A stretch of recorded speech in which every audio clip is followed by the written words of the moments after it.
old you are today? Well, I'm not afraid, man. You know, I have a big argument with people. God made me. Me never met myself. That's So I am 61, born 1953.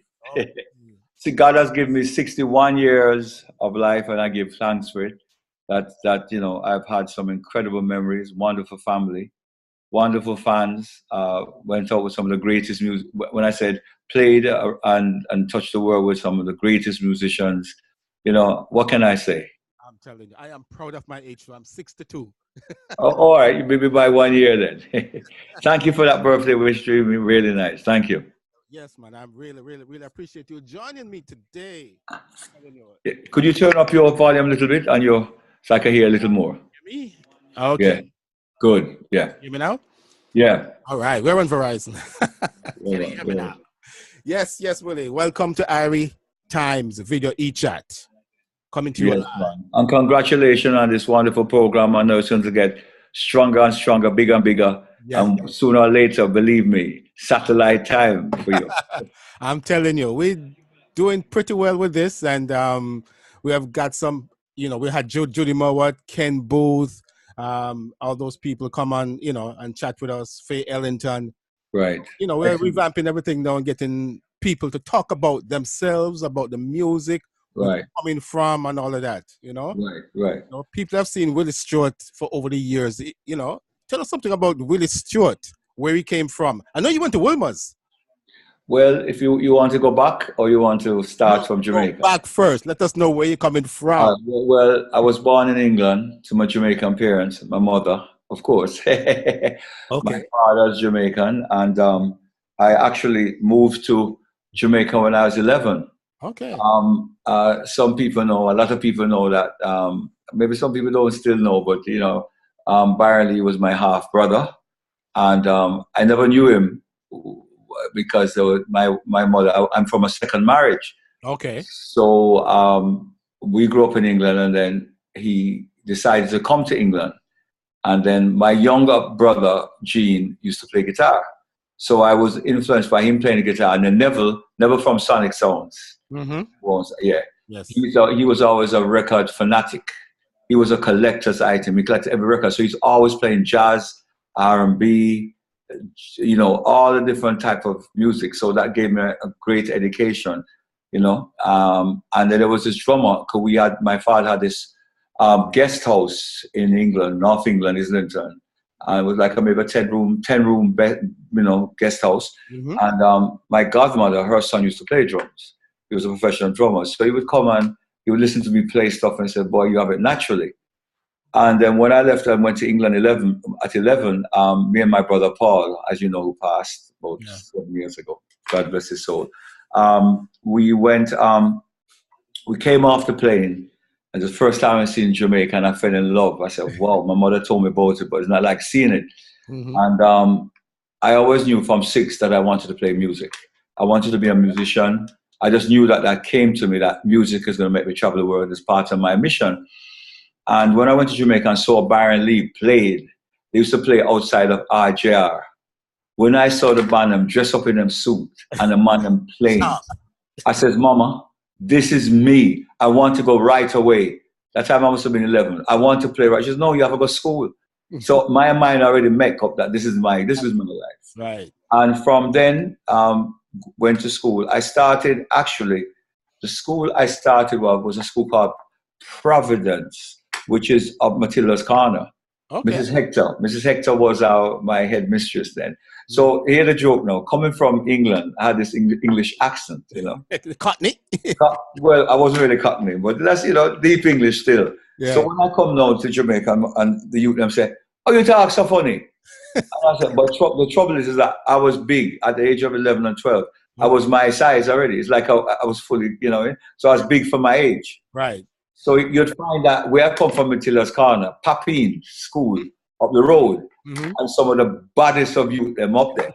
Okay. So they get to know that this guy is in school, you know, and they're going to come and teach me a lesson. So everybody afraid, but through me big, they say, well, they're going to put me in front. So the Friday now, man them say, that 5 of the popping boys are coming to look for me. Okay. You know? So they're going to confront. Boss, you know, I wouldn't lie to you.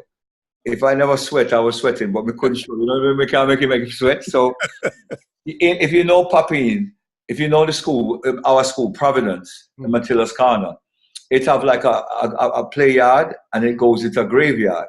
But when you walk over and you go down, it's like you have to come over hill and you go down into the playground. Okay. Right. So everything is cool, and they're coming. So all of my friends and all the schools stay home late now. You know, back. They see some walk. You know, you see when I walk over the hill to come down, and the puppy youth see my size. They jump in the tree and move. I was so happy. You know, like, no, God answered my prayers. So then after that, no, I left and I went to a school called, I went to Michael practicing school, funny enough, where I met a lot of my friends by Crossroad behind Woolmer's. Okay. And I did a year and a half where Michael teachers practicing school. I went to the school there.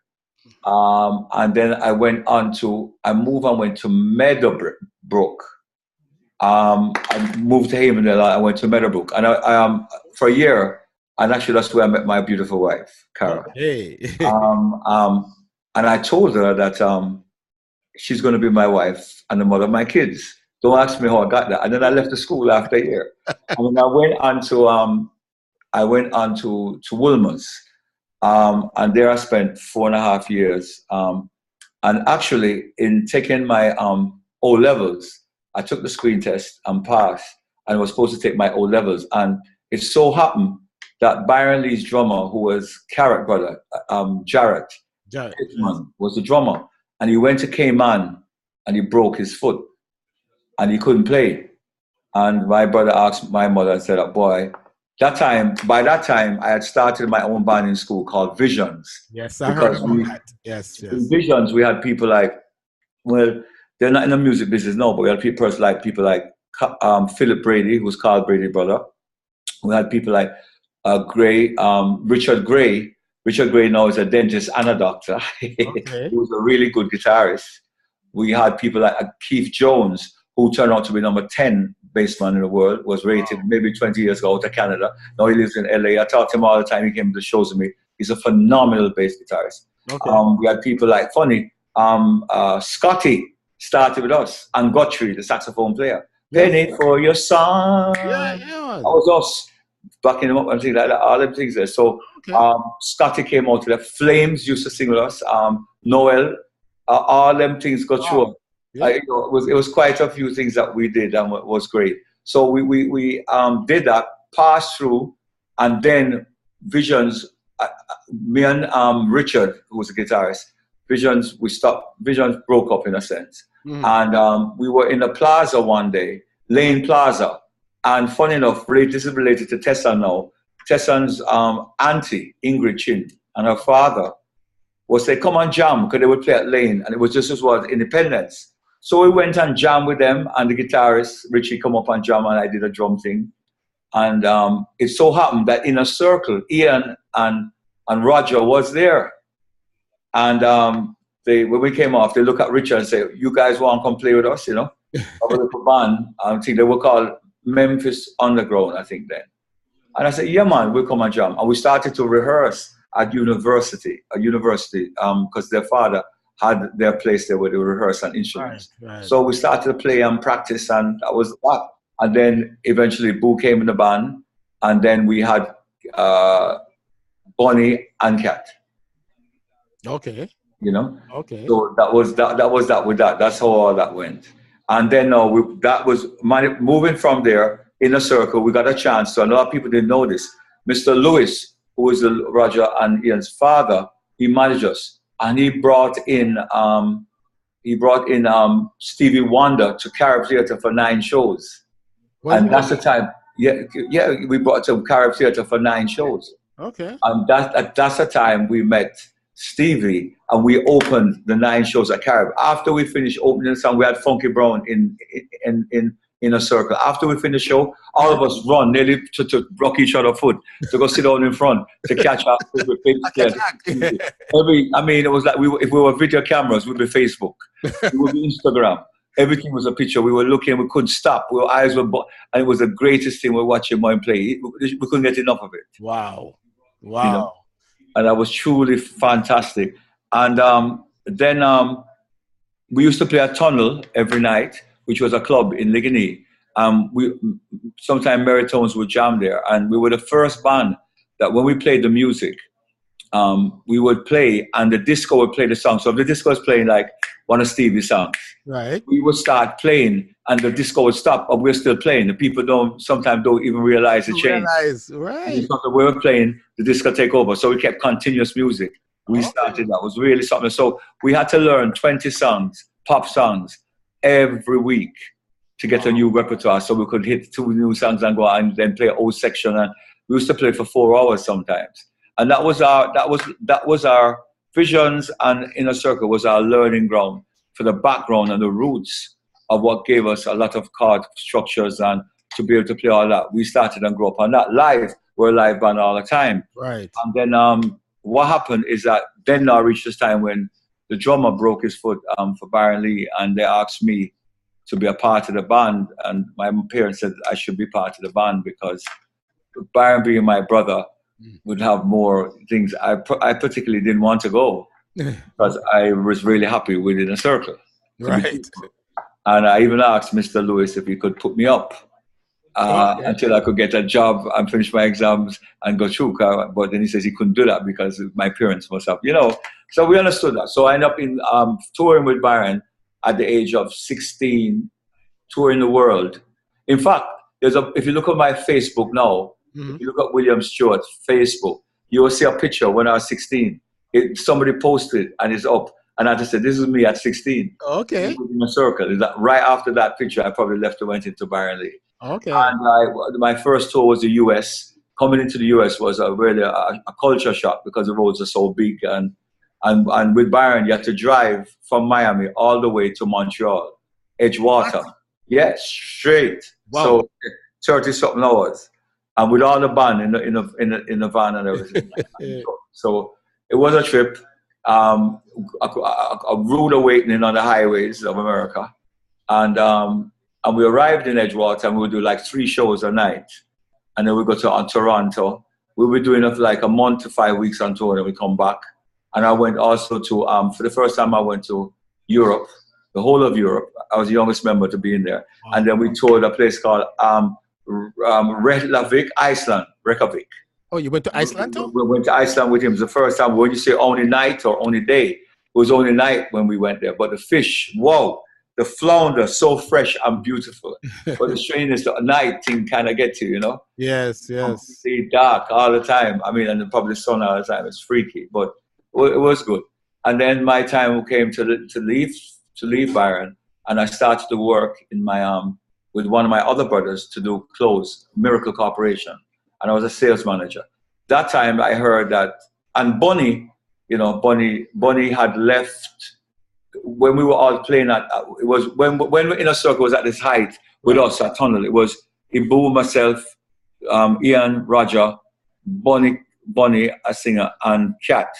And that was the tightness of us. And we always said, boy, whatever we do, we have to come back together. Bunny left and went to work in New York, and then I left to go into Byron Lee. But Ibu and Kat stayed together. And then Kat came up the idea and wants to form Third World. And he was leaving. What happened is that Ibu said, can't leave me out of that. So both of them came up. And then Prilly, who used to sing, he became a singer. And really, Colin Leslie, he was a manager, but everybody knows Colin Leslie from Island Records or True Blackwell. He was at Compton. He was an original bassman.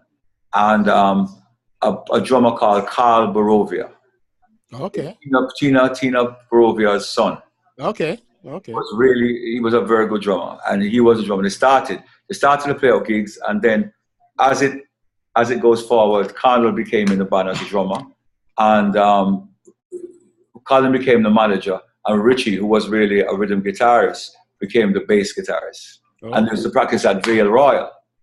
So started at Vale Royal, and I had different encounters with them because when I had different encounters with them, one was with that we had to work. I had a show with Mr. Chin. We used to put on shows. He used to help with Golden Dragon. He used to work with he was with Meadowbrook School, and then he was headmaster of Titchfield in Portland. Okay. So he would always do promotional shows, and I would help him. Was very good at that. So we had a show at Sheridan, and we put on. I think it was Third World came. They were brand new, and I think it was No Generation. So No Generation played for all the dance and mash it. Now we're expecting Third World to come with a whole different thing. They did come with a whole different thing, but in a show concept, people, and they started to play originals, something new, something great, something very pioneering. But that night, told Jamaican people, boy, generation, mash it, you know.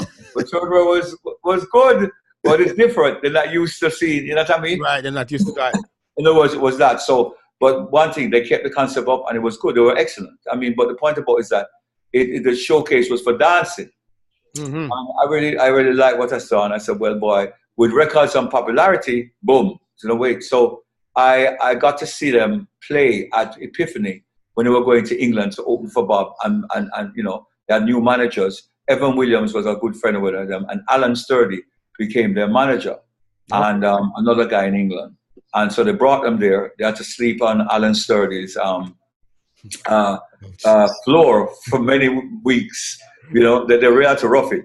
Right. And they started to play at Mr. B's Club in England and all of this. I'm getting it from them, because remember, I wasn't there then. But open. If you hear Bob Marley's live song called No Woman No Cry, then you would realize it's that song at Lyceum. Third World opened that show. Third World opened for Bob's song. And I think, if I'm not mistaken, during that time, Punky Reggae Party, Richie played bass and he was playing keyboards with Bob in England, recording it. Okay. In that time. That was they told me how interested it was in that. The man took 8 hours, 9 hours, didn't stop singing, just sang over and over till it was correct. You know, they said the dedication was unbelievable. So that's where they came back from. Now, when I heard them, they sound incredible when they leave from Epiphany, playing some covers and playing their originals. And you know what they had, but it was incredible. So when they came back now, with a lot of press, Jamaica got out back and the news spread how great they were, how they did this over for Bob, and how they signed a big deal with Island Records now and everything. So the new album come back, it sounded great. I don't know what happened, but something happened. When they came back and I listened to them, they sounded good and all that, but a little different. So I said, boy, there's a little difference, but whatever. That night they played at University after the thing, and something happened, and whatever happened, Cornell left the band. I didn't know. And I was in the plaza shopping one day, and I buck up Richie. And Richie said to me, Willie, boy, you know, you'll be surprised, because we're now auditioning about 8 different drummers for Third World. And he both said that the only person that didn't need an audition and cat is Willie Stewart. I don't know you already. Yeah, that's what I'm saying. He said that's the only person. And funny enough, who they're thinking of maybe using is a drummer that you helped teach, who used to play in your band, because the style is like yours. I said, whoa. I said, that's good. I said, but the truth is that I really would like to think, I said, no, let me go see, where's Ibu? And I went and talked to Ibu. And Ibu said, boy, same thing what Richie said, boy, the only person coming to the band is you, hands down, because we know you and we know you're playing and everything. And I said, well, you know, but they said, Willie, we don't make no great money now, it's an investment. And I know that you are a manager and doing stuff, and I don't know how we could. I said, don't worry about it. I love music and we'll work it out. I'm on. Okay. Said, fine. And my first gig was at Playboy, funny enough. In 1975, New Year's was my first gig going into 1976. Okay. The Playboy for 11 o'clock, and it went into 1976 of January, you know. So that was my debut. I had to rehearse 2 weeks before. We had rehearsals, rehearse every day to learn most of the songs. I was a little bit nervous because they were so used to their thing, you know what I mean? And right. During that time, just before that time, this was how uncanny this was, is that I started to play in a year and a half before that, a group called Happiness Unlimited. Yeah, I remember Happiness. Remember Happiness? Yes. With Art and Fish. And then I started to manage them. And it's that drummer I used to teach for the go through started to be their drummer. And thing. But we used to play in Montego Bay. And you know that Third World used to practice all the time on Sundays in Montego Bay. That's where they started the shows and develop it. And when they could make the shows, Happiness would do it. And they said, whoa, one of the guys coming up because we just had Third World doing their stuff. And, so it was always, there was a closeness. And then, boom, we started in Third World. And I started my debut, Playboy Club. We played, and then we started to develop new songs. And boom, I was shipped off by February. I was in San Francisco, as quick as that. We were promoting the new album, which I didn't play on. Okay.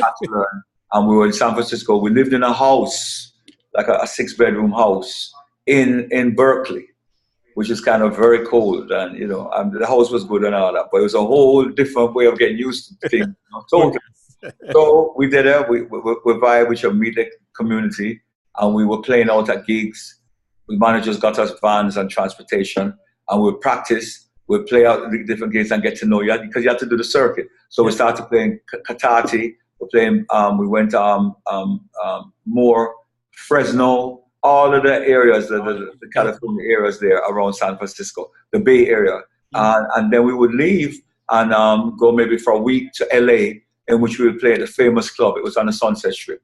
Everybody played. I don't remember the name of it, but we played there. We played like university gigs. Like they would have this where the different universities come together and they would vote for the band that they wanted, and they'll give you 15 minutes. You see a red light flash. If it flash once, you prepare to stop. Flash twice. You see if it flash 3 times, they're going to pull the plug. So in that 15 minutes, you have to do everything to convince the 50 or there was like maybe 2,000 buyers, students. Right. So there was maybe about 1,500 universities with about 300 each people from each university there to see what they wanted to do. And we came up number 1. Everybody wanted to. Okay. And during that time, we got to play at UCLA. A lot of great things. We go to San Diego, do gigs and come back. And then finally, when we moved out to the Bay Area, after maybe 6 months of playing all the different places, and every night them guys would go out and catch a different act, to get experience. Just like when they sent Bob Island sent, Chris Blackwell sent Bob for a year to go around tour Europe, to see all the big Mick Jagger, to see all the big acts, so he could get an education. Right. This was a different scale, but we got the education of how it is to be a band up there, what is to play. See, we used to play against Country Joe and the Fish. They were a great group them time there. Yeah. And every night when we played, when we opened, people were so happy, the cheers and everything was amazing. So, and we got to also meet Santana in Boston.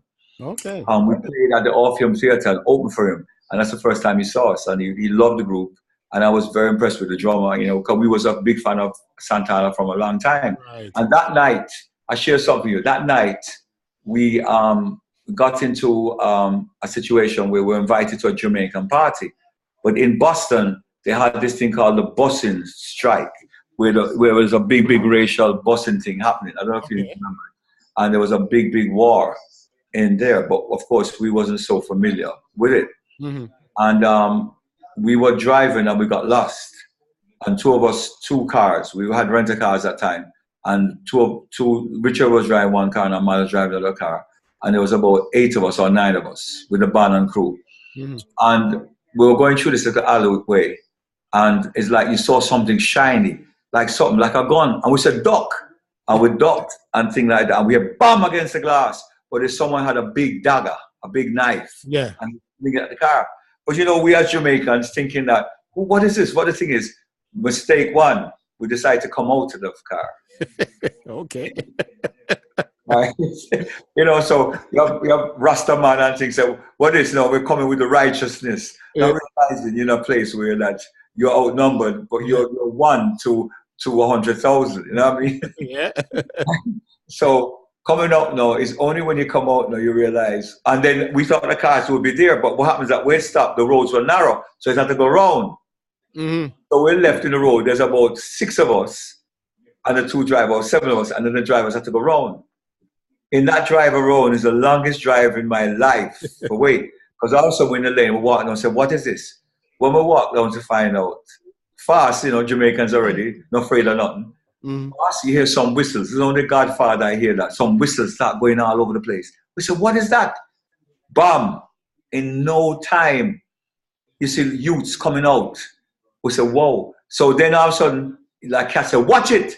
and then like me and Kat and Ibu duck, and you see some bottles whistle. So we have to walk down the street and walk up the street to the main road now, okay, to get out of that lane. Whoa. We move and we started, I tell you the truth, we had to run a little bit, you know, because the amount of guys that looked like they were coming, but say, we're definitely in the run.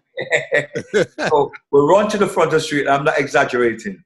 When we run to the front of, this is the main street, like New York busy. Yeah. When we run there, it's like a father, a priest was walking across the street. I only see that in cowboy movies. It's like Cat, because I could see Cat in the day. Cat was a little ahead of me, you know? And it's like him said to the father, there's problems. And the father says, I can't help you, I move fast. It's like you ever seen a Western movie? Yeah. It's like some of the guys reach to the front of the road. So then when we reach the road, we're standing in front. And you could feel the tension. You could feel that something going to happen. Like the gang end up talking and thinking, but the road, people still walking the road, but it's getting scanty. Yeah. So we went into a store. That time we can't find our cars. We don't have to reach a thing. So we went into this flower store. We said, listen. And he says, can I help you? We said, yes, there's some guys that look like they throw something at us. And we're waiting on our car. Could we just stop here? He says, no problem, man. They're not going to hurt you. You can go outside and wait. And then you could see, like, they throw something. And he says, get out of my store. You want them to mash it up? And I said, and so what we did is we came out to the store, but we formed, in other words, the store is here, and we formed a semicircle facing the other side of the road. Because you see, by that time, it was about 300 of them are gathered on the road. And I said, you know, and you could feel, I can't explain to you, Dreamy. In my life, I could feel death. For the first time, I said, and me as a man, I said, wait, watch here. Me not going down alone. So I said, watch here, boo. I'm going to see you, but I'm going to take out some of these dudes there. So when I go across the road, the boo grabbed me and said, are you crazy? You know where we are? Hold on, man. I'm glad him tell me that. So we wait. But just before that, before we reach out there, one of the guys got to throw something. The driver car passed. And then got to throw, it was maybe a cocktail, you know them things you like. And the guy said, Stephen, the owner of the store, said, Stephen, don't do it. Don't mash up my store. And all of a sudden, our cars came. Because it was just a matter of time. Wow. In the nick of time, all this happened in a space of about 10 minutes, you know. 10 minutes. And our cars came in, and we run. When they come in, we just run straight in to the back boom. And by the time we start to drive off, them hail of battles and things and everything. Anyway, when we reached out to another district, we said to the policeman, we'd like to report it, that what happened, you know, and they said, well, it's not our district, can I help you? Yeah, so they said, let us get out of this town quickly. So, and that is where, oh, Jaja, I see night coming, cold sweat. That's where that song came from. So, so that was that. Bonnie wasn't in the band then, but our reflection of that was about that story. Yeah. Anyway, so we met Santana, we had a great show, move on, and then we came back and we went to, we played at Good Morning America show, David Susskind show. Island started to promote us for Third World Album. And we went to Boston and did TV shows. And we started to get, so we did that would be that's the East Coast, right? Yes. So we would have done the East Coast, and then on the way to East Coast, we stopped in Denver and we played some gigs along there. And then we went back home, did our gig at the Bottom Line. The last gig was at Bottom Line. During that gig at the Bottom Line, I remember we opened for Eddie Harris. And when we did that show there, it was great. There's a downstage, you go down the basement and play. It was really different. And then Bonnie Roggs visited us there. Bonnie Clark came to that show and saw us, and we remember said, what, Bonnie? And then Bonnie came to Jamaica 2 weeks after. And we said, Bonnie, and then there was some kind of, well, Prilly decided to leave for whatever it was. I was a senior member then. Right. And I was a junior member, sorry. And Kat, Richie, Ibu, Prilly and Kara was senior members, so I wasn't allowed in certain executive meetings. So I only understood that Prilly has been going, all right, you know, and I said, Bonnie, boy, you know, a singer might be needed, and Bonnie came up for the audition, and Bonnie got down, and our first gig was Carrie Festa. I think that would be, if I'm not mistaken, 1977. Could be 1977 or 1978. We played at Carrie Festival. That was our first gig. Mm-hmm. and with the new side with Bonnie, I think, and then 96, we did 96 Degrees in the Shade. And that was, I would say that's Bonnie and myself uh, with the side of the six of us, Right. of the side that did all of those hits that you have record today. 40 years. Well, 40, I did the 40 years. I did 23, 22 years. 22 years. Okay. And Ibu did 23. I think that, but what I can say is that the songs that I played to date, that everybody is, would be, I did 13 of those albums live and recorded. Mm-hmm. And it's still played today. And they still play it today. So it shows that how strong that music is. Yes, yes. That music is, lives on forever. Mm-hmm. I remember when we went on tour to Brazil. Right, that was a trip. That was a. But you know what is funny, Dreamy, that during that trip, my brother went everywhere, and I don't know for what reason. I stayed in a hotel and watched movies and just played. I remember that. I know that I love Brazil so much. I love Brazilian music. I can't explain what was, but something came over me, and I don't know. I just didn't, and I just did the shows and come back. And I remember you just sitting. Brazil, who I love so much of the rhythm, because I remember you sitting in the airport on the ground, just like you was thinking about something, and kind of ask you what was going on. And I don't think you remember, but you were sitting on the ground in the airport. I think we were waiting on a flight to go, because we went to 5 cities. Right. And you were sitting on the ground, and it's just like you were just meditating about something. I don't know what it was. I don't know what it was, and I don't remember. I can't tell you that anything was bothering me, or anything. It's just like I didn't. So I don't know. I just want. It's amazing, but Brazil was great. I remember the show was fantastic. Yes, it was a great show. And I remember when it was Coffee came and jammed with us on one of the shows too. Okay. Right. Well, he came and jammed with us one back night, and I think with Third World, that was great, and the audience was beautiful at the theater. Wow. And Brazil is an excellent place. Yes. I mean, reggae music is revered. I want to tell you, I might love it more. Between Japan and Brazil, I don't know which one is more love reggae. Okay. So we'd have to do a test, but it's unbelievable. Yeah, man. But I love Brazil. But you left the band what year? I left the band in 1997. My last gig was, I gave the band notice, 1997, January. We did a San Francisco West Coast tour. San Francisco, we did LA, San Diego. And in the beginning of the tour, I gave them a notice. And my last engagement was sometime in March in Barbados. We were supposed to have a farewell 3 weeks later in the Grill, and we're supposed to play another place, Dominica, but that never came off, and the last gig never came off. And Third World moved on. So, well, you and the guys are still good. Yeah, man, yeah. Whatever we went through, whatever differences, then me and Bonnie has talked. Everybody. What happened to Bonnie? I had a chance of talking to Bonnie Thursday before he left. Okay. Left us.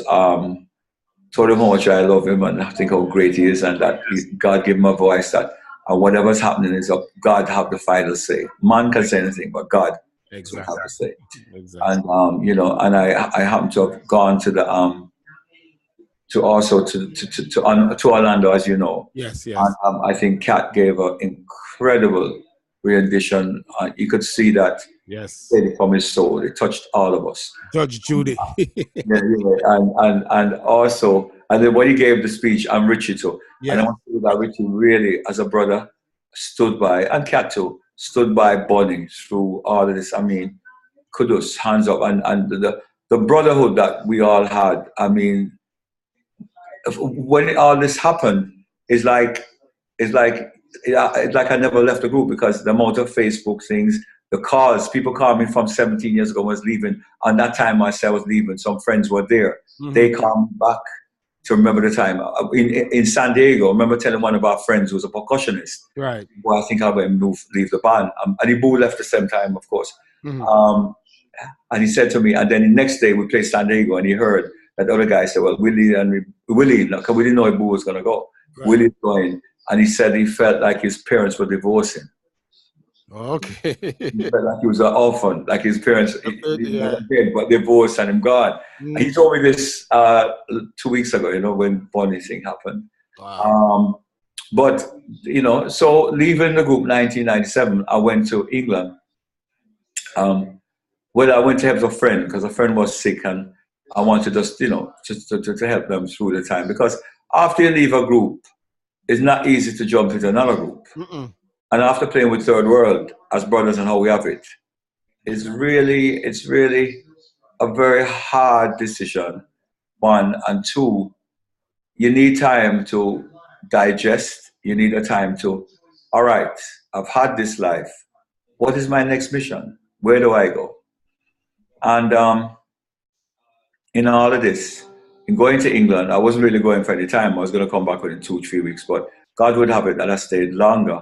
And Mr. Palmer, Jetstar, I don't know if you heard about him. Mr. Palmer. I heard about him. I met him, and he's the Dynamics or whatever, or the VP Records of England. Mm-hmm. And another friend of mine was saying then, try and play some new music with the English since you're here. And then the Boo came up for a little bit. And I said, let's try a thing and play some sounds, create something, and see if you can get an English sound there. That never really worked out, to be truthful. Well, it was a record I would like to release from it. It really is good, but it worked out okay. But then I was looking at a newspaper one day, and I saw where they said that if you're a musician and you're between the age of 35 to 45 or 47, and you like children, you like to inspire kids. You can make an application. So I did. It was called Access to Music. And I made the application, and in doing so, I was allowed to go through interviews and everything. And out of 1,000 people, they picked 200 people, and I was lucky to be one of them. Mm-hmm. It's a good course.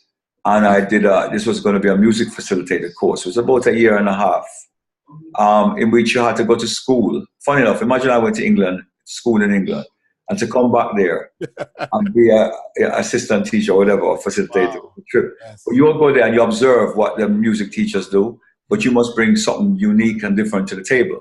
Right. Because this man who made Access to Music was based on a thing that he was lucky to have learned music all his life. And he wanted to give back schools. But what he found is that some of the teachers who taught in schools, the children were being not being motivated. Okay. And he was an inspector for education. And what he did one day, he went to the club for a week, looked at the different musicians, and went to say, listen, I want you, I want you, I want you, and brought them into the school to play. And the school went through the roof. They were motivated with the children and to teach lessons. And that is how that started. And then that school became, and he put a program together with them. And that school accelerated in education and music. They were like a D school. They became an A school within 1.5 years. Oh, okay. So he proved his point, and then that's why he founded the organization. So what happened is that I studied with them, and I learned from some of the best in England, because you have to have mass workshops and course studies with the best facilitators, even guitar, voice. So you learn the whole heap of techniques that you have to write and do, and then you have to do your training, your work training in schools, which they come and over 3 peers and judge you from a body of work that you have to do. I mean, books and books and books. Right. And course files and course files. Anyway, for a very great learning experience. So you're supposed to work with 5 kids at first at a time, then you move up. Within a week, I was working with the entire school. So it was amazing. And that gave me a thing. And during that time, I had a chance to bring Boo up and Dwight, who sings in Jamaica. And you joined up with some Jamaican musicians, and we did a concert for the school. Oh. And it was phenomenal. They went crazy. I mean, they couldn't believe it. Wow. And at the end, when I was finished my exam and I'm waiting on my results, they have this big thing. It's called Bethel. I think it's Bethel College, which is, I think it's Bethel, but it is equal to Berkeley. Okay.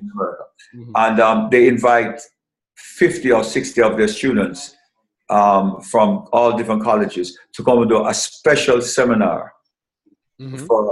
for 2 days, for 3 days. And I was picked to do the seminar. I brought back up Ibu, and my seminar was to be on recording technique and the history of reggae music.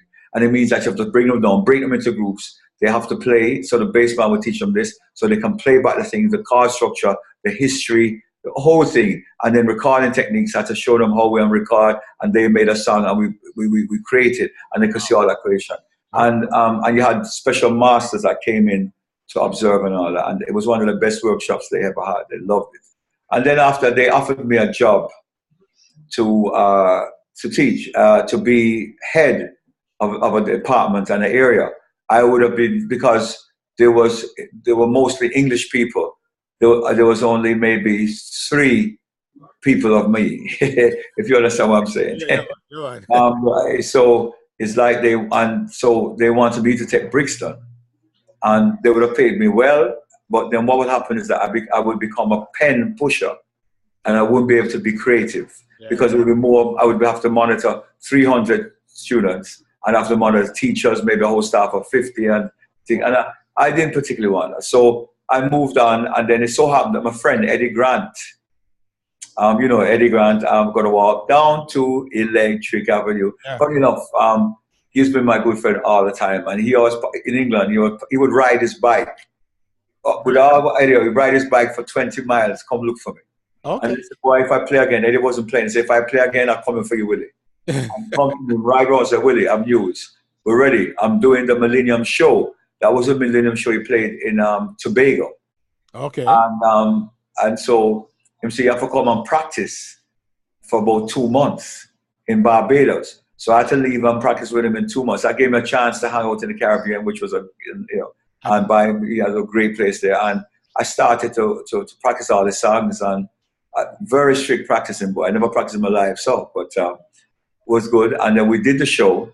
It was fantastic. I mean, I got to see this was like all the soca top artists. Top artists, yes. It's totally different. It's like you have a reggae, like all 9 miles is pure reggae and beautiful. Yeah. Well, this was the creme de la creme. Marshall, Marshall, and Kitchener, the great guitarist. And that was Kitchener's last performance. Really? And it's funny, when I looked at him, I said, whoa, it's like he's saying goodbye. I could, anyway, we played, and BBC, the production, Dreamy, for BBC was phenomenal. I've never seen, in my whole third world days, I've never seen anything like that. It took them a week to put the set design up. They had to use cranes to put up, and these great, huge Egyptian statues came up for the stage back. If I get a picture, I must try and send it. I'll see if I can find it. I try. It was amazing, and 250 people from the BBC came for the set. Wow, that much?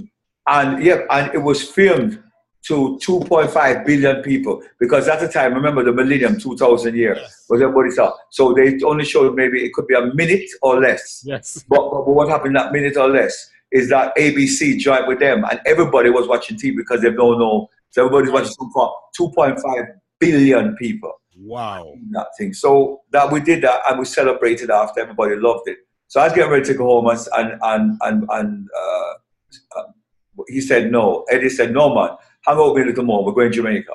So we go to Jamaica, stayed in Jamaica, Courtney, and he wanted to record this schedule. So we went off and recorded this thing called Dry River in Scare.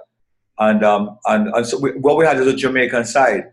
The MD of his band was Artur Tapping, his famous Artur. Yeah, man. But I brought in the rest of the Jamaicans, which was Danny on bass, Sheldon on keyboards, and we had Cadian who sang, and a couple more people to make the 11-piece band that he had. Okay. And then we did that song, and then I went back to England.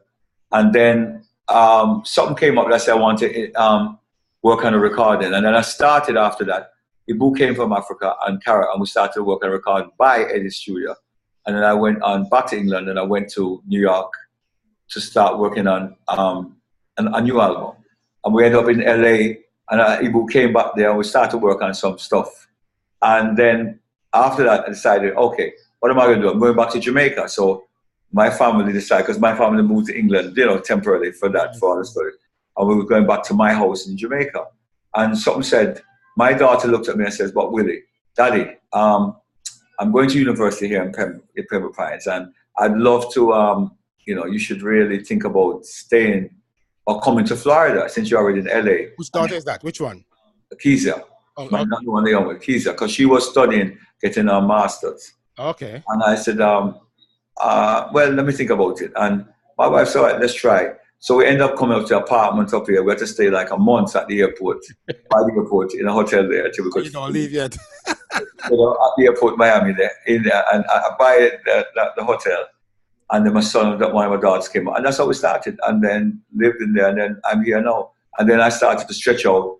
I worked with parks and recreations in Sunrise and started to teach the kids them and work with it. And then I started to work with all the best people, all the big nonprofits, all the big things. I was a go-to guy to get all the things and get training. And then 2003, I formed Solutions in Music, my company, where I started the team building, workshops and all these things. Oh, yeah, a fantastic job, man. Yeah, you know, solution, and I did that. And then moving from Solutions in Music, that's corporate, then I started to think of more with children and stuff and that. And 3 years ago, I formed my non-profit Embrace Music Foundation, in which I developed a program called Rhythms of Africa. Some people might have heard it, where we train children who's at, well, I hate to say this, but they say it's at risk. But to me, my big thing is that because someone is born, no child that's born in a zip code area should be judged or determined their future. Every child should be entitled to freedom and should be a chance to have their dreams come true. Exactly. And this is what I stand by. And I also stand by that music did so much for me, that music can help our children. We take it out of schools. We've now taken exercise out of schools. And before we took our prayers out of schools. Exactly. So what we're doing is trying to make people that are machines, that cannot think, and music helps them to think out of the box. Help them to relate, help them to communicate, clarity, strength, unity, all of these things. Attention span. There's so much things that music does unbelievable. So I believe that this is a time, a fight for this, and through Rhythms of Africa, we train the kids for 20 hours. I get all the funding from my nonprofit. Right. And we train the kids for 20 hours, 3 hours, maybe 2 hours a week. And then we have musicians come in. And Rhythms of Africa is a journey from North, East, South, West Africa to Brazil, Trinidad, Cuba, Jamaica, and America. And all the musicians are there. I sent you some of the stuff. Yes. And you can see where it's set up. It's like a Broadway. And it started four years ago in Miramar when they asked me to do a show. And we got a grant and I joined the city. And we started training some of the smaller kids. And they, you know, I was cut, my budget was cut, or my grant was cut by half. And they said, but if it's cut by half, you just want to do the show? No, I said, I want to do a show for the people. So the show is free. The show has been free. All of them has been free to the community, and to show them, one, that these children can come and see how great they are. Dreamy, when you see them play at first, they're shy. And then as every day, every week, and we bring in speakers, we bring in people who has been similar in situation, has made incredible of their career, in spite of coming out of disadvantaged areas. Right. They have made tremendous success and be the biggest tycoons or whatever they are in the things. Lawyers, doctors, and they tell a story. And the children can relate. So, boy, I can be someone too. Can be that too. My wife would talk to them about how she would think about her children. And sometimes this is news for them to hear this sort of thing. And we care for them. And so you start treating them like a community, an extended family. Right, right. And in doing this, it is phenomenal. You have to show them love. You have to show them. Change a lot of things. And then when you're playing a show, you see them shy at first. When they get a clap, we played at last year, January, we played at Adrian Arts Center for their Family Fest. There's about 1,800 people there, from children from 6 to 80. It was phenomenal. It was great. People couldn't believe it. They said it was the most packed Family Fest and one of the best that they've had for the 5 years. Yes, and the children, it was so good that I work with big brothers and sister children. And of course, the president and vice president didn't see it. When they saw their kids perform, they said they couldn't believe it. They were in tears. Wow. They said, we want you to perform at American Airlines Arena for their big fundraiser. And the children were able to do a 20-minute later box 3 months later at American Airlines. And they could have raised $1 million. Big Brother Sisters had to raise $1 million. They raised it, and it was phenomenal. Wow. It was phenomenal. And so what we did is we empower, uplift the kids. And my thing is that at the show is that when I do it, I say, see, all we did is 20 hours or 25 hours. Suppose they had 2 years. Yeah, can you imagine? I can't believe how they play, how they look, and how they do. It changes. So this is my proof that music can change lives. Can. And my simple thing is this, that some of these same kids can learn and remember the words of rap song, word for word, rap songs. And yet, so they can retain. They have the attention span. But what happens is that they're not happy with how to learn the normal way of what we would say what is normal. Exactly. But they learn, and it's just their way of learning. And I tell teachers that if you do a little rhythm game, so they're used to rap and rhythm, and you play it and say, okay, you don't have to be a musician. That head or that space or that brain part that loves that attaches and associates itself with opens up then. Okay. And so you can say, yes, you like it, it's like Sweetie. Then you have to study your geography, you have to do your maths, you have to do your English. So they're associated. So that same brain power that remember all starts associating it, and that's how you get them to start getting it. Yeah, because remember in primary school, when we went to primary school, we used to sing our times table, 2 1s, 2 2s, 4. Right. So the rhythm, children remember, and the rhythm you remember the rhythm, and by association, you remember the other stuff. Exactly. And so that was that. So that is where I'm.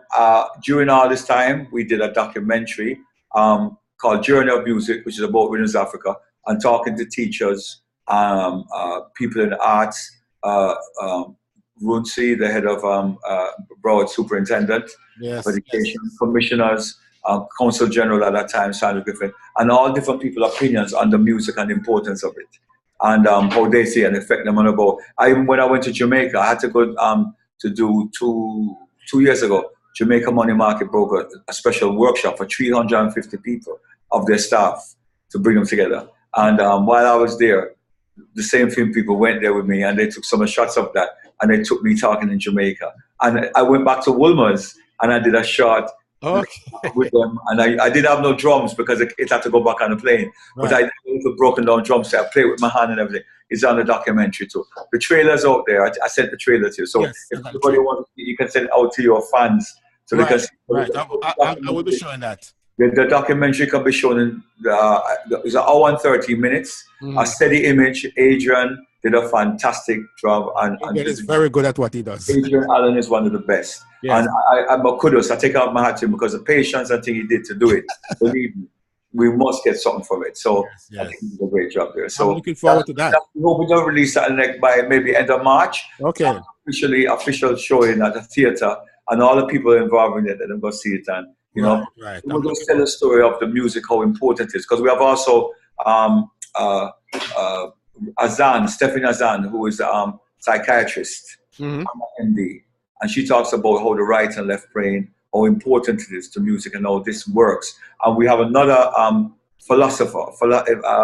She does that type of thing, but she's not a psychiatrist. But she talks about how the left and right brain fuse and how the music helps and all. So it's very interesting.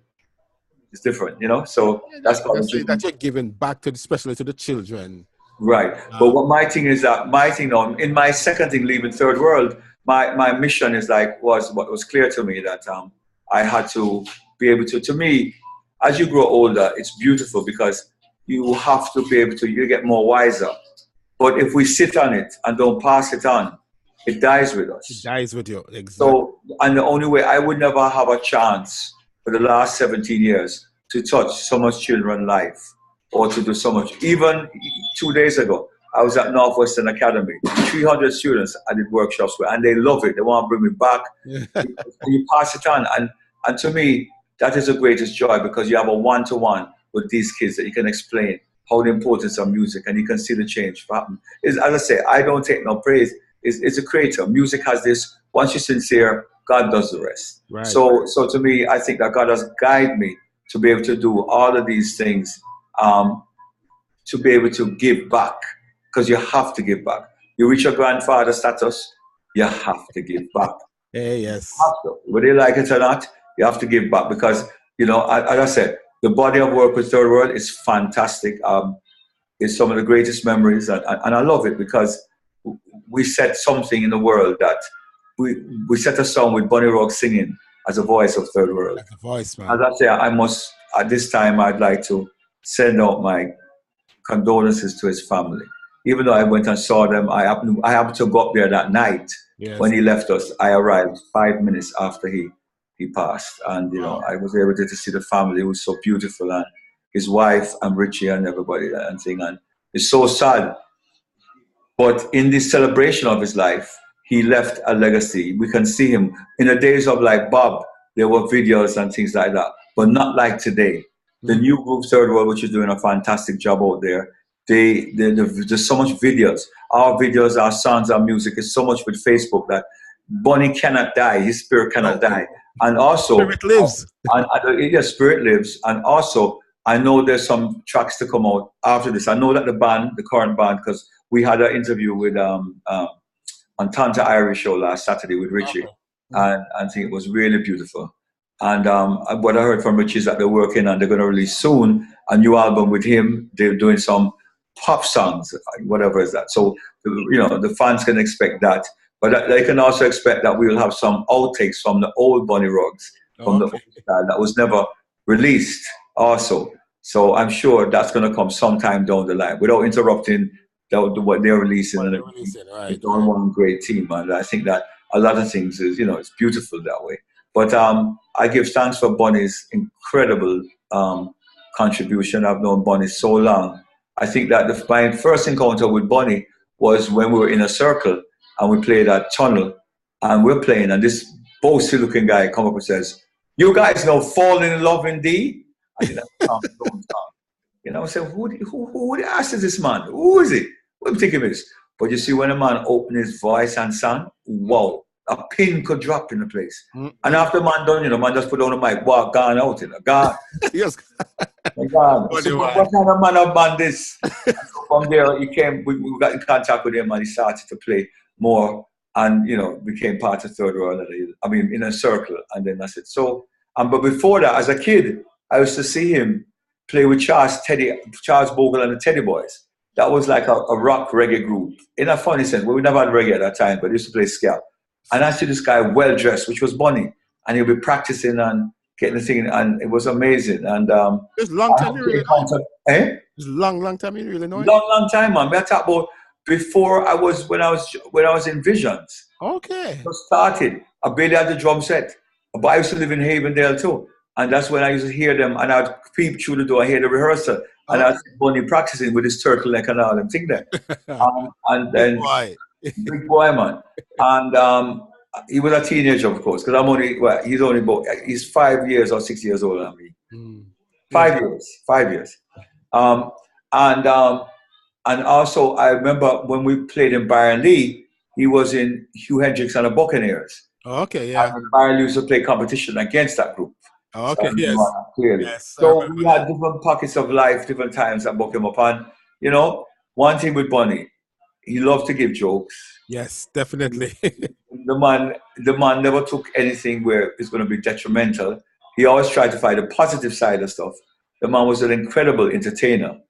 And the man had a voice that is international. Yep. International. It is past in one era of Jamaica. It is in the class of Teddy Prendergast, in a class of Lavert from OJ's, Marvin Gaye. He was up there with all of those singers. And yet, when you heard him, you heard a distinct style that he had of his own. You're very unique. Which was very unique. But the quality and the precision and his diction and his range. Because I remember when we recorded with Stevie Wonder with the album 1981, Stevie came to Jamaica prior to that, and I happened to have hooked up with him, and he says, "Oh, I heard your guys' album." A friend of ours said, "Boy, this is our album," and we got the album, and he said he listened to it and he liked it. I said, "Yeah, man," and he came and visit my house and he would just live down the road, and we hung out all night. We went to Sheridan. Of course, when he came to my house, everybody in the neighborhood came. It was amazing. Okay. Everybody in the neighborhood came, and that's how we met. And then from that, when it came to Bob Marley leaving us, he says, "Boy, I feel so sad," because he was so passionate about Bob. And he said, "Boy, if you guys would like to be a part of the tribute." We really didn't tell anybody, so we kept it private, as you know. Yeah. Yes. And he came with us, and we were staying at the Wyndham Hotel before the show. So all our crew knew there was on radios, and then you were in the room practicing for the show. So we were there from 9 o'clock, getting everything ready, what we're going to do with him, getting Master Blast and what he was going to do with us. And we started to rehearse and get that together. And then we went and did the show, started our show, which was like 5 o'clock in the morning. Yes, I remember that, man. And we did our show, and then we said, a friend of ours coming on stage. And today, if you look on YouTube, you can hear there's 3 of the songs. Master Blaster, well, not the video though, just the music. And it's like, yeah, man, it's on YouTube. Just look up Master Blaster, Stevie Wonder. If you see it, you'll see it come up, and you see Third World. And Redemption Song, and Know That We Found Love. And Know That We Found Love, you'll hear Stevie playing drums with me. And when we do the solo, oh yeah, the other drums, the 2 drums that's on stage, and he's jamming. And I think, with hands down, I think the Master Blaster that was played by Third World was the best Master Blaster you'll ever get. Yes. And the whole thing about it was that he said that Third World on the one, which was us, in the song, and Bob Marley playing on the box. It was Bob Marley playing on all of it. And that night, Bob Marley was being played. I'm jamming till the break of dawn, and he came on the break of dawn. So it was just uncanny. I mean, how that was 30,000 people at Sabina. Is it Sabina in Montego Bay? No, man, that was at Center. No. That one was at the other park. Jarrett Park. Jarrett Park in Montego Bay. Jarrett Park. So that was there, and 30,000 people. Was amazing. Yes. And that morning, everybody left with the energy as if we slept for, I mean, it was amazing. So, and then during that time, right after, he looked at me and says, we were going to meet and play for the Rose Bowl. I think it was a Black BMA festival, Black Music Festival. And you had people like Michael Jackson, Luther Vandross, Quincy Jones, him, Lakeside, all of the top groups playing at the stadium, hold 60,000 people. We were open for it. And he says, I see you guys there. And when we opened the show, he came on and said, these are my brothers. And he jammed them with us with Now That We Found Love. What? And after that, we watched him. And when we finished, we're getting ready now because this is 1981, the beginning of it. And we're getting ready to support. CBS just signed us. And we have Dancing on the Floor, number 9 on the BBC charts. What? Moving on. Okay. Yeah. So, 27 at that time or something like that. And we're going to support it. So we have all our managers, everything to go ready, passing through there, get ready to go Europe. And Steve said, listen, I have wrote a song for you. Wow. And he said, boy, I want it as quick as possible. So we had a big meeting, and guess what? We had to pull up that tour, and we end up, boom, we got an apartments in LA, and boom, was into recording mode. And the joke is that the first time when we started, this is Monday morning. Show was Sunday, right. Monday morning. I get a call at 5 o'clock in the morning. Hi, Willie, this is Stevie. How are you? I said, fine. Listen, I'm ready to go studio. I said, I can't wake up Bunny Ruggs now. 5 o'clock in the morning, I'm even having voice. And for you guys, there's no time. We're here discipline anyway. That was an incredible experience. Okay. An experience I carry. I mean, we spent 3 months in his studio in LA, Wonderland. The man was there every day. We worked on our thing. He did Playing Us Too Close first. And we went in and jammed and played. And then we played Try Your Love. And it was phenomenal. I tried Your Love. Phenomenal. Yeah. And something I will never forget. But we learned a lot. And, and then we move on from there. Then, the rest is history, Behind you have some pictures behind you. Tell us. Yes. I'm going to get posted because Richie was asking me. Here is the picture. You want me to bring it up closer? Come on, bring it up closer. This picture is a picture here. If you can see it. It's a picture where we got for the UN Secretariat when we got the Peace Medal for our music. This is the program from it. Here is a picture. This picture is also on Third World's website. And I think this picture, you see us playing in the cafeteria. And this is like the cultural evening This is a write-up in their paper, and this is some of the other artists. You see another picture of Cat and Thing playing. Other artists who are also played that evening. Okay. Here, so on the other side, I'm now an artist. I'm now a painter. On the other side, you have the other picture here. Here is a picture with us with Harold Belafonte, another famous person here. All third world here. Right. Harold Belafonte. And this is another Cat and Rugs playing at the show at the UN. And this is the citation here, which they wrote, which was put, and we got a gold. I can't find mine. We got this silver medallion for the peace, for a peace medal for our music. And if you want me to read the citation or no? Go ahead, go ahead. The citation said, the United Nations Staff and Recreation Council, Cultural Society, salutes Third World and takes honor in presenting you with this citation in recognition of your achievements in the world of music and in the struggle for the betterment of peoples everywhere.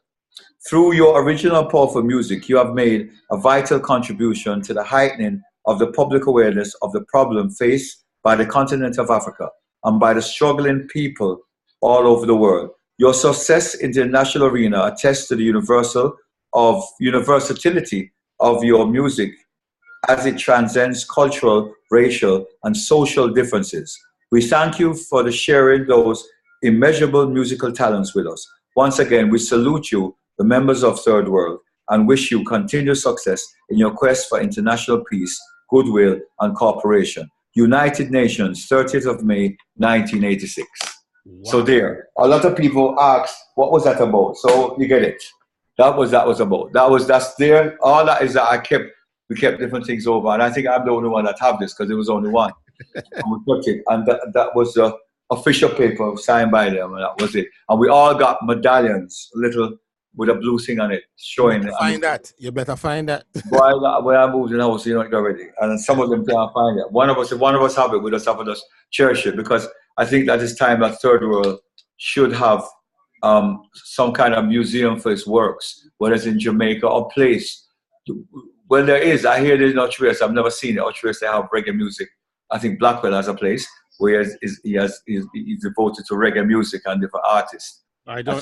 But tell me something. Have Third World ever gotten any recognition by the Jamaican government?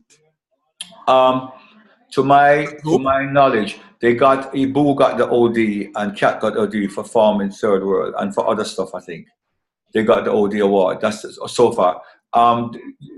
Third World has got an award, which I think Colin Leslie picked up. Was for Explantations. When we did that production called Explantations. Okay. It was we did a whole thing on our drama and musical. Okay. Andy Williams on our music. And those people who have been a fan for a long time would know, because we did about 50 shows at Randy Williams. I mean, I joke, it holds 1,000 people. And some people come see the show 35 times. I can't believe it. 35 times. Peter Tosh would come and see the show about 3 times. Yeah, man, it was amazing. Because we had to listen. When we did Explantation, you know, remember, we can't afford them time there. You can't afford to have them lights and all them things. In fact, we never probably had it in the island. Yes. We didn't have Sway, it must have just a beginning at the time. And we need to make our own lights. We had a guy called Wadanam Vish Barachi. Okay. He was a genius in making stuff. Okay. And the man, and you know, instead of make those 100-watt bulbs, you know, we would go to Stanley Motor, buy the bulb them, you know, the 100-watt bulbs in different colors. And he would put up, they made and soldered 2 paint pans. What? Right?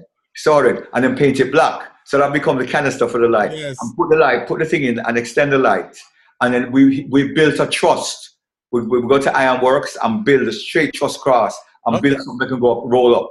And we put our lights. And that's what we have over 90 lights. And Bobby Budal would do the lights. And he rigged up his own thing that you could rig the lights and put them high and dim them and dimmers and what?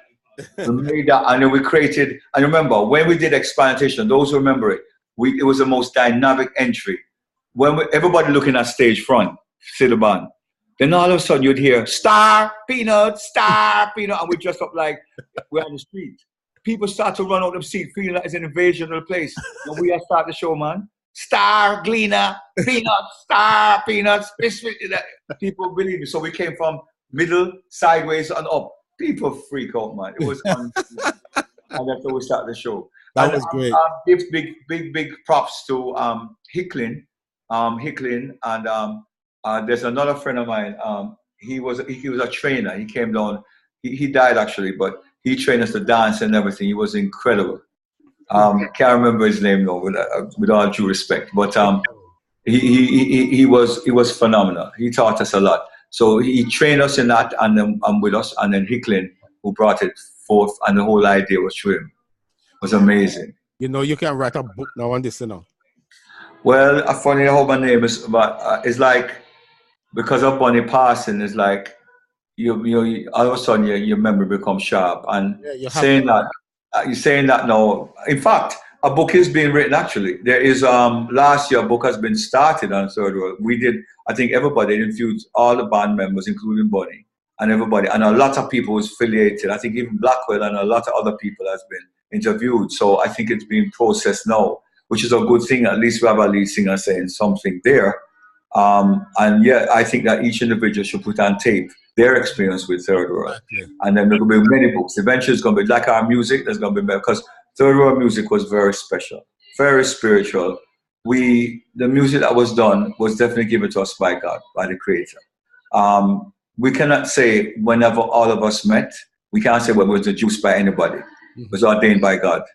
And in the situations and the blessings that we got when we went on the road, and the beauty about it is when we left Jamaica to play, it was like a football team. We're coming just like how you see Bolt and Sharon and think how they do great things. It's like we would attack to Jamaica, to the world. But in them times it was when you come out here, the world had beat the hell, and you really have to put on the love that we had, and the stronger the competition we play, boom, is the better the group became. Of course. Because we were live, and when you could rely on your boo, you could rely on Bunny. We know it's like a team, boom, boom, come here, and so you hit the crowd and so you move. And so the team, and it's Jamaica. Jamaica we are pushed. Jamaica, our land. And with South Africa, I can never forget this, we took on the umbrella of the freedom of South Africa. I would say as the only group, because Bunny did a song with us called Apartheid No. And to tell the people about the injustices. And actually we brought different people to schools and all over to tell them about it. We brought in people from SWAPO, people from NC to talk about the injustice, what happened in South Africa. And every night on the show, Bonnie would sing and say, this can't happen. We have to sing and concentrate on that. And we were offered over $500,000 to come to South Africa. And many times we would keep asking, we said, we're not going. That time, that Sun City, we said, we are not going. We're definitely not going. And we had to meet with them in Italy and say, what are they? We keep on saying no. What is it that they keep on asking? I said, well, we have Sun City and we want to make a statement. Well, so we said the only statement is one statement. When our people is free, we'll come to celebrate. And I was lucky enough that on the day that Mandela was becoming president, like today's the last day of apartheid, I was able to fly over to South Africa, Dreamy, and arrive on the morning of the freedom of South Africa. What? And to see South Africa, I was able to experience, one, the people, because they couldn't pull up the apartheid so quickly. They couldn't pull it up because you could see all of the bean bags, all the big sandbags against what. And when you see the cars traveling, and you see the cars and the tanks traveling, when you drive past it, you feel like a shaking inside you, because death could be near. Wow. And when we went to Alexandria and Soweto, you could feel the people when they were partying, but you could see in a party, anything could happen to change to anything at any minute. In a minute, anything can happen. It was a trip. It was a trip. So it was an experience. Playing with Third World gave me a universal educational experience. Meeting friends, something that I would never have a chance in life to do again. I had them to travel. We probably travel 75% of the world, and God has protected us that we have never met in an accident or been in any way, At least you can duck. You can duck. So that was a very, very good thing. Very, very good thing. Boy, I'm telling you, you have been there, you have done that, and you are now giving back to the community where you are. Your daughter, Leah, she's a spectacular girl. I met her when she was 12 years old. Right. And she disappeared off the scene from me. And then she came back so strong with a beautiful voice, you know. Right. Leah has a God's given voice. And yes.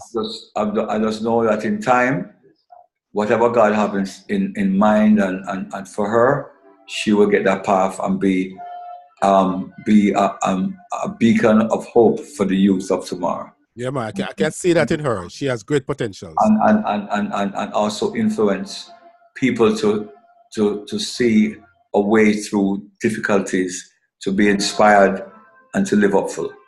Right. Yeah. You know, that's good. Well, Willie, thank you very much for hanging with me on this chat. You know. Well, Dreamy, thank you for having me, and I appreciate it. And as I said, I give thanks to use this forum to thank every third world fan, every third world person who bought our records, because without you, we could never have been where we are. I give thanks for all the well-wishers and all of the warm and the condolences, really, Bonnie. And I say now at this time also that a big up to Bove, his wife, and his kids. I know that they're feeling it. I know. You see, after there's going to be something in Jamaica too. I'd like to say that in Jamaica they're having something on the 24th. Yes, and we will be broadcasting it on. We're going to be broadcasting. It's going to be at on Monday. Yes, it's going to be at Holy Trinity, right. And then tonight there's going to be something at Ronnie Williams. Right. I just spoke to Charles on that. And asked him to make sure you support it and make it be something special. But Bonnie was very special on Third World, and as I say, I thank every member of Third World for the greatness. Every brother, our relationship as brothers can never be broken. It can only be strengthened, because each time they're out there doing the job, we all are doing our job as a group, and we can never forget what we have. I'm telling you. Give thanks, and you know, the spirit lives. We will always be around, and we're committed to a better tomorrow. Thank you, Willie, and have a great and wonderful week. Thank you. You too.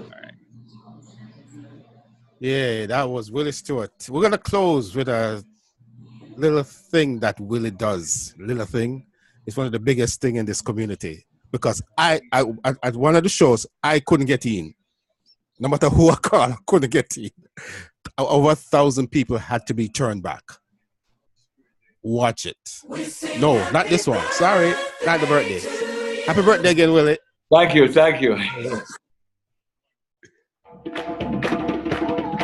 Team building with Willie Stewart.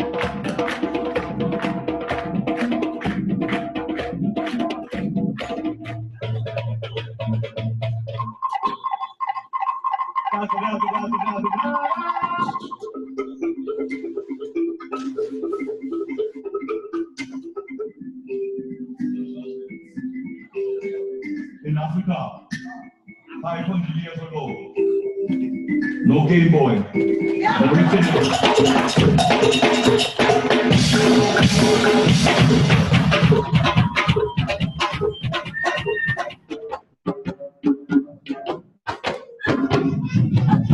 Whoa, we're way behind.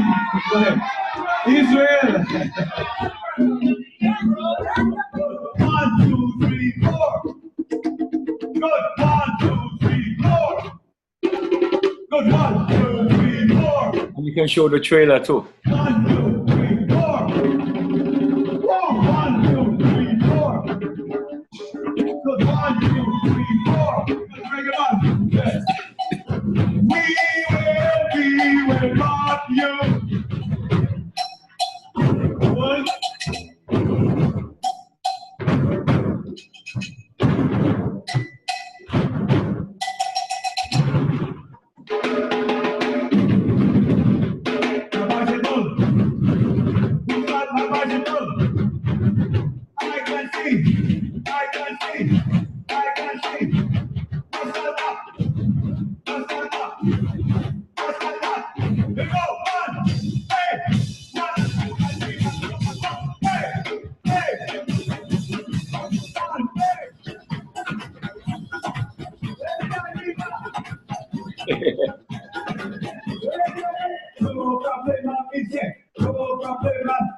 No problem. dice, no problema, no problema, dice, no problema, dice.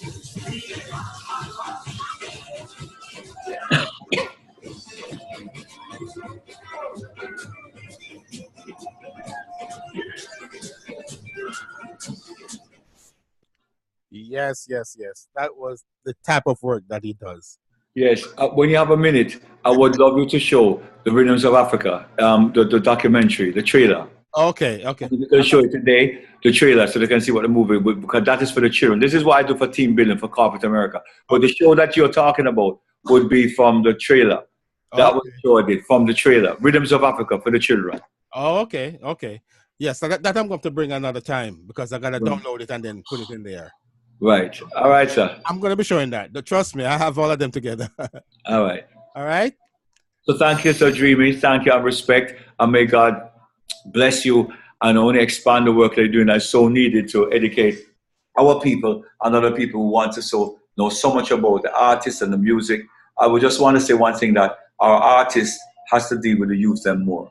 We have to in Jamaica. We have to look. Ibu's doing a great job with Enna Madley. I give up, big props to Ibu, because Chronics, Raging Fire, Blueprint, all these new groups are emerging, which is a great thing, has been part of coming out of that camp. And the drummers are reading through the roof. So the music standard is moving. But we have to pay more attention. Artists have to pay more attention to our youth, that they can develop them faster. So at a younger age, they can start take the world market. And I was talking to a young lawyer the other day. So the good thing about it is that we're bringing up lawyers now who's doing copyright. I remember the only copyright lawyer in my time was Michael Hilton, knew a little bit about it. And I brought him to the Grammys with me. And he ended up being head of the state for Mali. And he was also Attorney General, I think, for a thing. So I remember going and giving a show and all the things and everything. So now that's changing. I was talking to Bobby Bascom, who did the lights for Shaggy the other day. He has done it for Akon. He's huge. He works for Disney. I'm saying, why not come back to Jamaica where you can have technical school and you do master classes, so we can start use this technology with our younger people to pass on, so they can be excellent road managers, excellent lawyers. There's so much aspects of the music, so we can make it our business, so the money can start to be channeled home to help Jamaican economy. And also, which music is already there, because every other nation is using music is number one. So the format of it is it is national. Yeah. So it's just for us now to take our places like we did before now and claim certain things and move through with a new sound. Great song, any great song can always go through. That's true. Complete an rhythm. So we need to concentrate more on songwriting, all of that. Like how Bob Andy, all those things. Bob, they're great writers. There's other people. Young writers start going to writing school and do that and develop our thing. It's up to the artists now to really. Right. And I think there's a lot of camaraderie happening, friendship, and more unity projects, collaborations happen to make that difference. Yeah, my belief is to pass on your knowledge, because as you can see, I take my grandchildren where I go. Right, so they're taking the pictures, they're doing the video. I teach them everything. Right. Couple proteges that I teach. That's what we're here for. We're here to pass on to the next generation. We have to pass on knowledge. We cannot let it die with us. We have to, definitely. Thanks, Willie. Dreamy, God bless you and thank you. Thank you, and have a great and wonderful weekend, guys. Thank you. Have a happy birthday. Thank you, man. Thank you. Right. Okay, family. What a